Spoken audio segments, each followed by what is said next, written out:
Welcome, everyone, to Running Hot, Action Network's motorsports betting podcast. I'm your host, Nick Giffen, predictive analyst here at Action Network. And unfortunately, not joining me this week, my co-host, Stephen Young of Roto Grinders. He is on a very well-earned, well-deserved vacation. So we'll give him the free pass this week, and he'll be back with us next week. So just going to be me talking bets for this weekend's Cookout 400 at Richmond Raceway here on Running Hot. Last weekend's race at Pocono Raceway ended under, a bit of a controversial fashion as Denny Hamlin and Kyle Larson made contact. Possibly, Kyle Larson did get into the wall on the second to last restart of the race. And then on the ensuing restart, Ryan Preece spun out and was unable to get his car going, but NASCAR actually held off on throwing the yellow flag until the leaders crossed the start-finish line. That allowed Denny Hamlin to win the race under the yellow flag. He was able to fend off Tyler Reddick until he reached that start-finish line when the yellow waved, and also fended off a potential third late restart thanks to NASCAR holding off on throwing the yellow flag after the start-finish line. So very controversial ending. A lot of action in that race. I know Stevie and I, we like to recap the race, talk about, do we think it was a good race? That Pocono race was fantastic. There was action throughout the whole race. If you think about it, earlier in the race, Tyler Reddick and Austin Dillon, former teammates at Richard Childress Racing, got into it. Austin Dillon not happy. He thinks Tyler Reddick was at fault. Everybody else seems to think Austin Dillon was at fault, kind of wrecked himself. But Austin Dillon gets out of his car, takes his helmet, throws it in the direction of Tyler Reddick's car. It hits the ground and then hits the back of Tyler Reddick's car. Austin Dillon's brother, Ty Dillon, got into an incident where he dumped Chase Briscoe.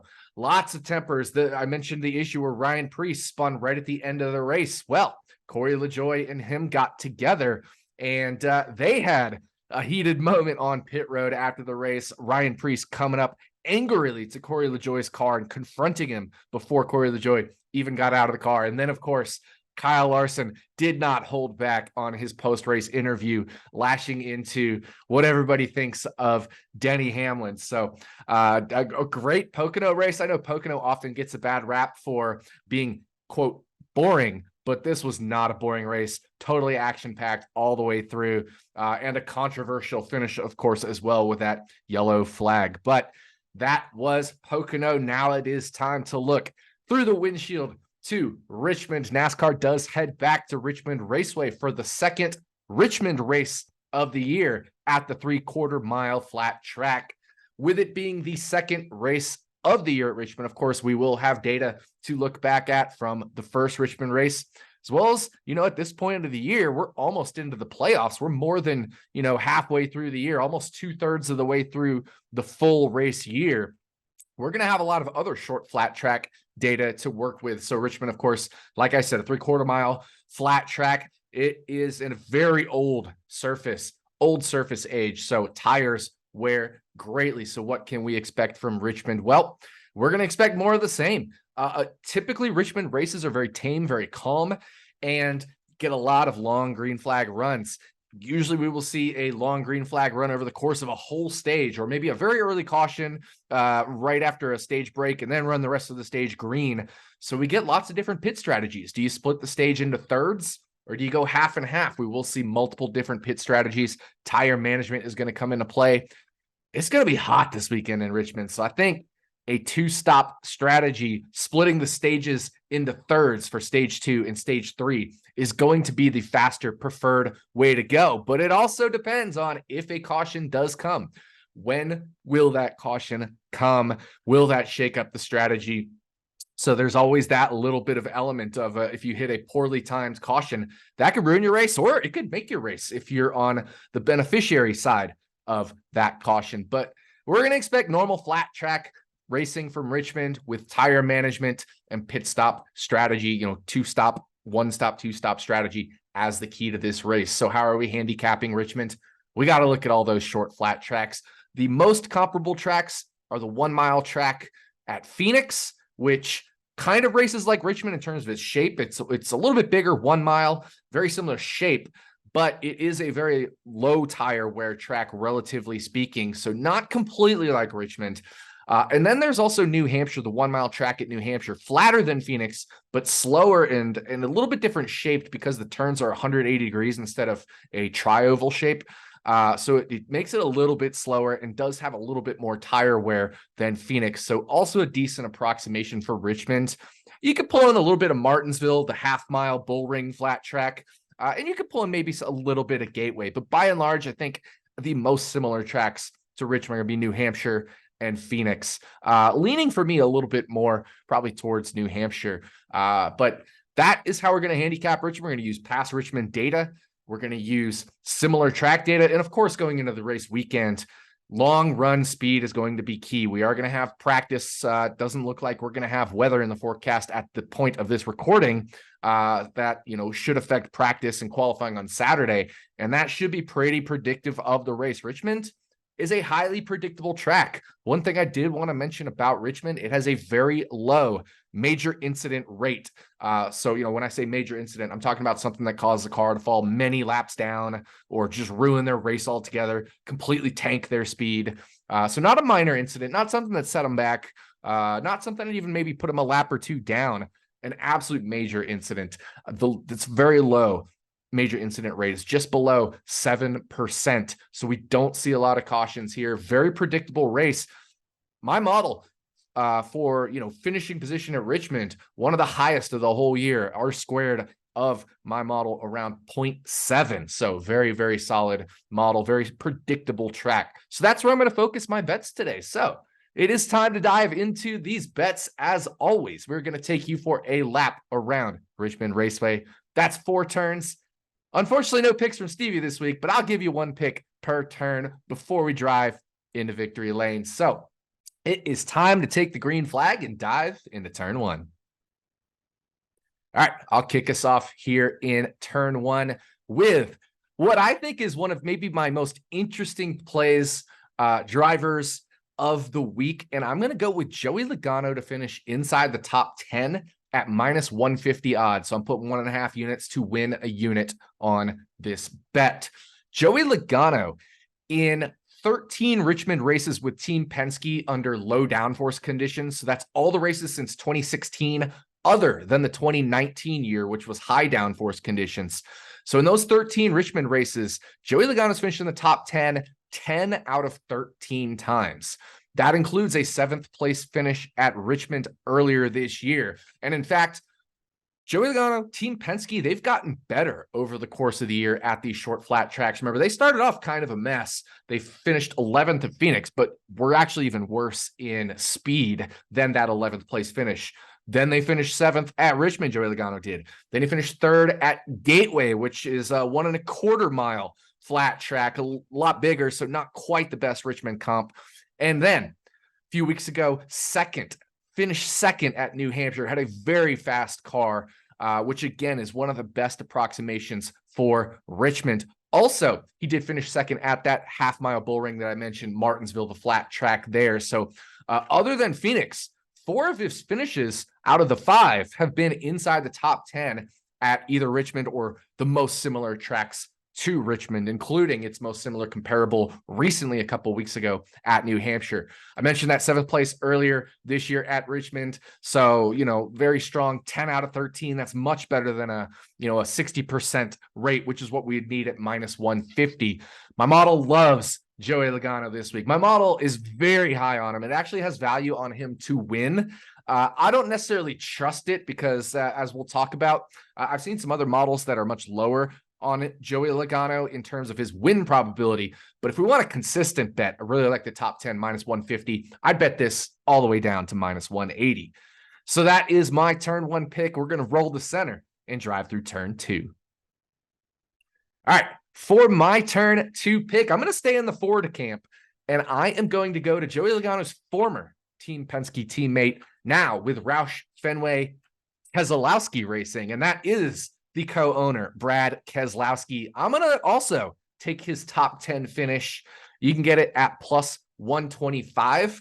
Also going to take his top 5 finish for half a unit at 4-1. Do want to shout out my good friend Jim Sonis, who does a lot of great NASCAR analysis as well. Both my model and his model love Brad Keselowski this week. And when we're both high on Brad Keselowski, man, you got to back him. When our models align, we have a really great hit rate. So Brad Keselowski this year at the 2 most similar tracks plus Richmond has run inside the top 10 in all 3 races, and has also been inside the top 10 in my flags metric, which is like a true speed metric in all 3 of those races. Additionally, in all 3 of those races, a driver rating over 90 in all 3 of those, with, you know, a maximum of 150. Over 90 means you're in the, not in the super elite tier, but you're definitely in the upper tier. So Brad Keselowski has had cars that have been top 10 quality at Richmond plus New Hampshire plus Phoenix. So that is a very good sign.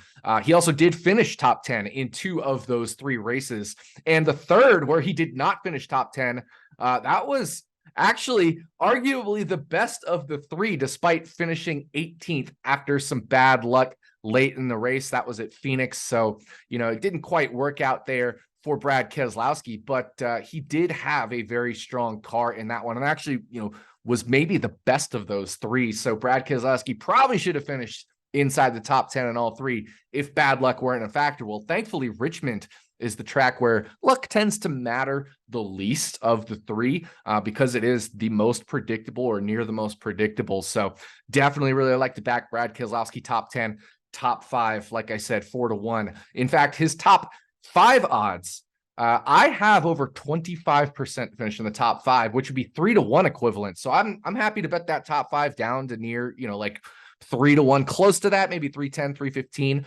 somewhere in that range. And I would bet his top 10 odds down to, let's say, minus 105, somewhere around there. He's, you know, pretty 50-50, close to 50-50. I'd say slightly favored to finish inside the top 10. So that is my turn 2 pick. Recapping turn 1, Joey Logano. And then turn 2, Brad Keselowski. We're sticking with the Ford camps in turns 1 and 2. But now it's time to barrel down the backstretch and dive into turn 3. All right, for my turn 3 pick, I'm going to go to another Ford. Apparently, I like the Fords this week. I didn't even realize it until just now when I was talking about it and mentioning Fords in turns 1 and 2. But I'm going to stick with the Ford camp. Aric Almirola, his top 10 at plus 275. So we got a trio of top 10 bets with our turns 1, 2, and 3. Plus 275 is just way too long for Aric Almirola. He has top 10s in 50% of his low downforce Richmond races with Stewart-Haas Racing. Yes, that is 8 races in total, and he has finished inside the top 10 in 4 of those 8. Flat tracks, short flat tracks are Aric Almirola's bread and butter. We saw this a couple weeks ago at New Hampshire. He had probably the second best car in the whole race. He definitely had the second best green flag speed, and he was running in second to Martin Truex Jr. for much of that race. Maybe Christopher Bell, if he hadn't fallen back with some pit stop issues, maybe he had the second best car, but at worst, Aric Almirola had a top 3 car in New Hampshire a couple weeks ago, you know, arguably the best comp for Richmond. Earlier this year at Richmond, didn't quite go as well for Aric Almirola, but he still pulled off a very strong 13th place finish. And then at Phoenix, he started towards the back and he was flying through the field. Unfortunately, a loose lug nut or some kind of issue with the lug nut ended up cutting his tire and sending him into the wall as he was flying through the field. So he hasn't quite had the results at these shorter flat tracks this year, but a lot of it has been bad luck. Phoenix was bad luck, as I just mentioned. And then New Hampshire, he had a top 3 car, but again, a loose wheel put him into the wall and he wrecked out of that one as well. So just some bad luck haven't given him the finishes, which is what I think is actually bloating his odds to this plus 275 number. I've got Aric Almirola finishing inside the top 10, much closer to like 40% of the time, which would be plus 150. Even if my model's too high on him, there's a lot of wiggle room to plus 275. So I think I'd take this comfortably down to the plus 225 range and feel good about that. So my turn 3 pick, another top 10 on another Ford, Aric Almirola, plus 275. So that is 3 of the 4 turns. That means we need to roll the center between turn 3 and 4 and get off turn 4 pretty good. So it is time for turn 4.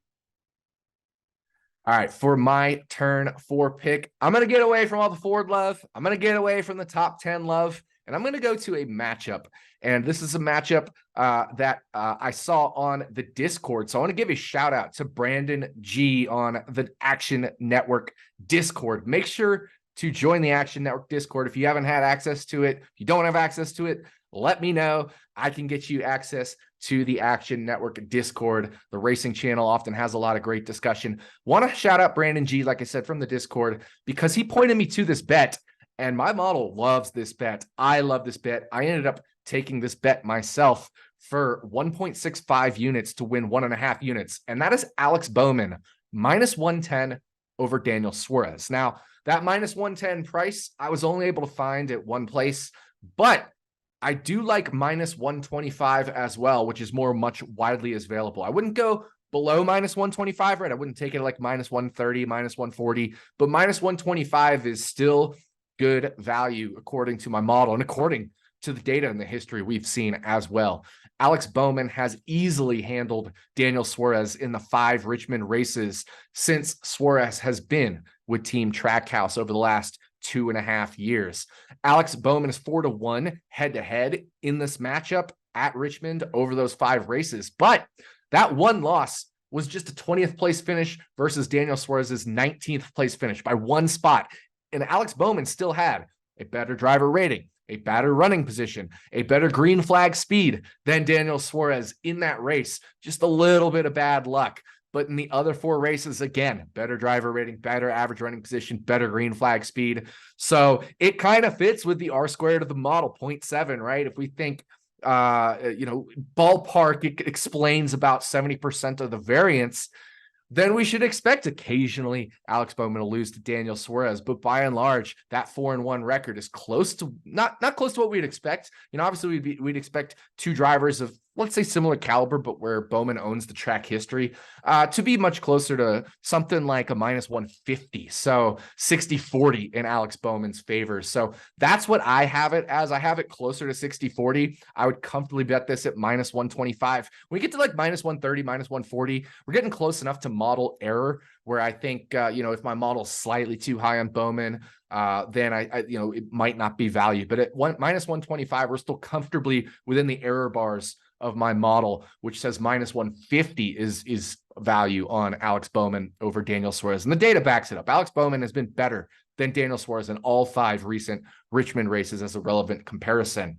So that is my turn 4 pick for Richmond Raceway. That means there's only one thing left to do. We got to drive into victory lane at the 3/4 mile track at Richmond Raceway. So my victory lane pick, we've already talked about this driver. I'm very high on him. My good friend Jim Sonis is very high on him. That is Brad Keselowski to win. I would take him anything longer than, let's say, 25-1. I know you can get him 25-1 out there, 28-1. There's even a 30-1 still out there. I grabbed him 35-1 earlier this week, but all the way down to 25-1, still pretty solid value. Both myself and Jim, our models have Keselowski to win at over 5%, which of course would be around 20-1 as fair odds. But again, that error bar, that wiggle room, I want to leave it up to about 25-1. I gave my analysis on Brad Keselowski before, but he's been close to that upper tier in all 3 of the shorter flat track races, Richmond, Phoenix, New Hampshire, that are the most relevant. He's been running inside the top 15 in over 85-90% of the laps in all of these races. That's just a guy who is staying towards the front. They had a great, RFK Racing had a great Richmond race last year. Remember, Brad Keselowski is running towards the front. Chris Buescher is actually leading late in that race. And RFK Racing has made even more improvement this year. So I threw about 0.4 units myself on it when I got it at 35-1. Still happy to take Brad Keselowski to win at 25-1. We're going with a long shot here in victory lane because, I really do think, like, looking at the top of the odds board, Martin Truex Jr. should very clearly be the favorite. But my model has him around 15% to win. So there's not value at 4-1, 4.5-1. My model has Denny Hamlin and Kyle Larson neck and neck for second, I should say. But again, they are 6.5-1 as the longest value out there. And I have them both closer to like 11%, 11.5%, which is just not value at 6.5 to 1. And we could say the same thing as we go down the odds board. So the one where, other than Joey Logano, that really sticks out to me and to others in the industry, Brad Keselowski, 25 to 1 to win. So that is my victory lane pick for Richmond Raceway. So that is going to do it for us. Thank you for listening to the Cookout 400 episode of Running Hot, Action Network's motorsports betting podcast. We'll be back this time next week to talk about bets for the Firekeepers Casino 400 at Michigan International Speedway. Stephen Young, of course, will be back with me that week, next week, for Michigan after a nice, well-deserved vacation. So once again, thank you for listening, and we'll see you back here next week on Running Hot from Action Network.